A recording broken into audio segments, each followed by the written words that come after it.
曾牧师、陈牧师还有许传道，各位弟兄姐妹平安。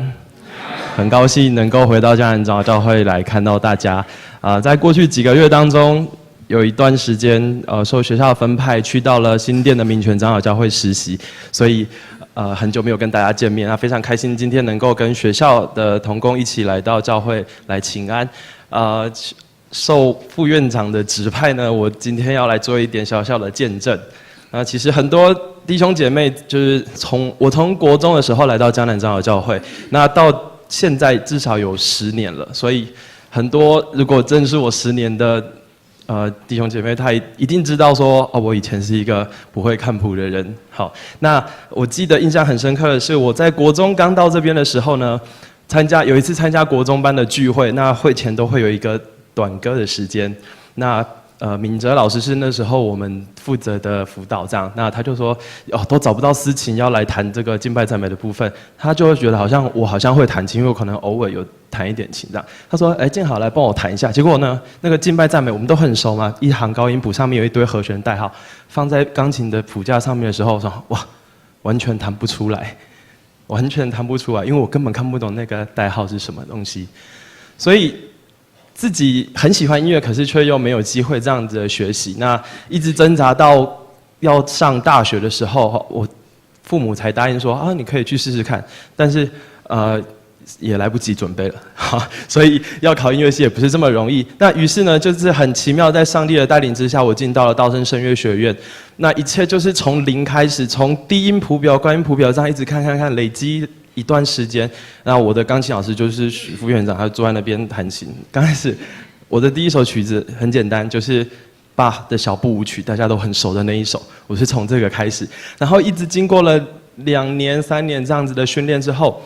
好，一直到了去年6月的时候，上半场用钢琴开了一场半场的钢琴独奏，快吓死了，因为钢琴真的不是我的强项。那下半场呢，跟嘉光诗班有一个很精彩的演出。那因为我不用面对大家，我是背对大家指挥嘉光诗班，所以我没有这么紧张。我就觉得说，哇，原来从这个中间要感受到说，我从国中的时候来到这边，那时候家里也没有钢琴，所以我只能聚会完的时候，就是在6楼或者是哪一间教室里面有琴，我就在那边偷偷的，就是也不是偷偷的，就是练习这样子。然后呢，有婉婷老师，然后佳玉老师，还有好多人都会弹琴，我就问他们。敬拜赞美怎么弹？没有怎么弹，就是一直听这样学来的。那视谱古典的部分是进到学校这个部分才开始接受装备。那很感谢上帝的恩典跟带领，我在迦南长老教会里面受到的装备也非常多。我们有很多的司琴的研习，然后包括管风琴的上课，这样各种音乐。那直到退伍之后，2年前，对，差不多3年前了。那曾牧师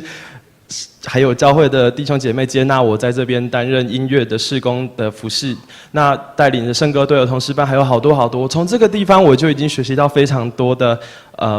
怎么样面对以后教会未来的服事。直到我现在去民权长老教会服事的时候，我觉得哇，一切非常的得心应手，这是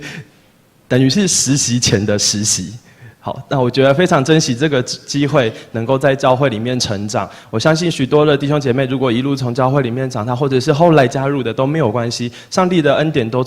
就丰富的在我们的生命当中。那我要跟大家分享一件很有趣的事情，是我真的深刻感受到说，上帝是垂听我们祷告的，上帝是在我当兵的时候，我新训是在嘉义的中坑受训，那很好玩的是，当兵一段新训结束之后呢，都要抽签分发到单位。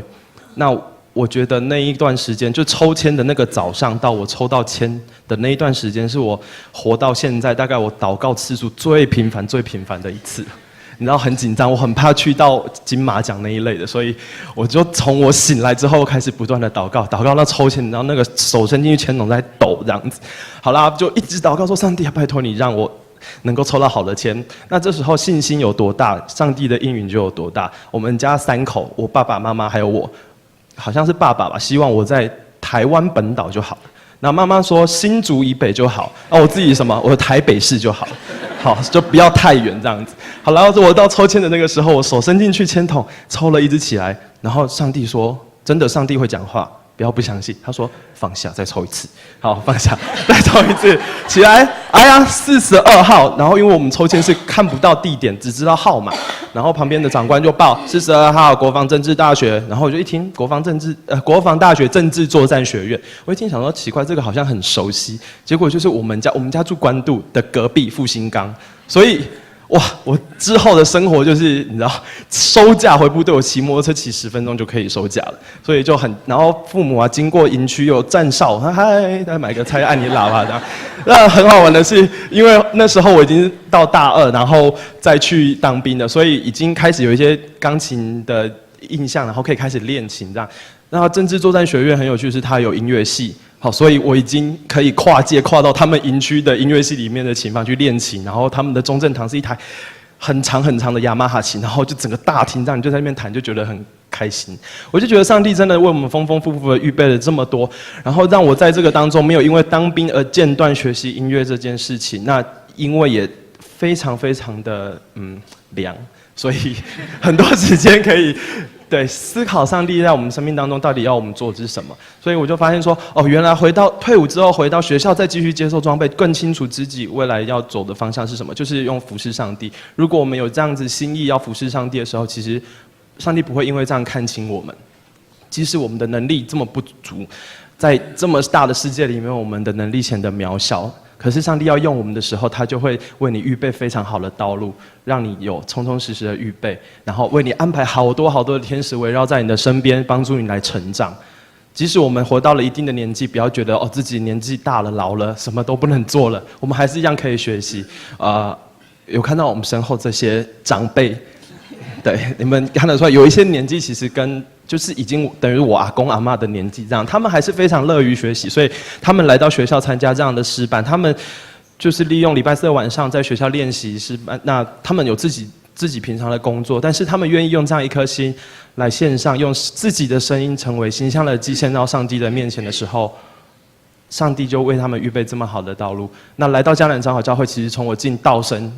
开始，大概有5年前就开始讲了，然后讲到5年之后终于来了，所以我相信大家今天都非常的期待，也非常的慎重在准备今天。那我真的很感谢迦南长老教会的每一位弟兄姐妹对我的照顾。那我希望大家可以把这一份关心跟这一份爱一样的带到我们学校这些弟兄姐妹身上，因为如果没有去过我们学校的人，可能不知道，以为我们学校是一个很大的校园，然后有围墙。其实我们学校就一点点而已，然后也没有围墙。我们学校有警卫是3只狗，所以就是你知道，路人来的时候，他们就会叫，就知道有人来了。可是我们学校就是因为没有围墙，所以我们在山坡上可以看到半个台北市，是非常漂亮，是一个非常适合大家到那边去灵修默想，还有我们在那边接受装备，因为我们的坡大概是台北市第2陡的吧，所以你要下山要上山也不是这么容易，除非你有摩托车跟计程车或开车。所以大家通常上去之后就被关在那边，你除了练琴、准备自己的课业之外，你没有其他的休闲娱乐。对，所以在这样子的一个学校，造就了我们一些还在装备当中的仆人。那希望之后呢，都能够到教会里面去做非常好的服事跟见证。所以我们希望今天来到这边，希望大家能够为我们代祷，也为我们学校之后所有的事工都能够交托在上帝的面前，求上帝来带领。也为了我们的陈院长，因为他现在在安宁病房当中，不晓得今天会不会来到我们之间，所以希望为了这整个学校来为我们代祷关心，让我们以后能够培养出更多的人到教会里面来服侍，成为上帝合用的器皿。谢谢。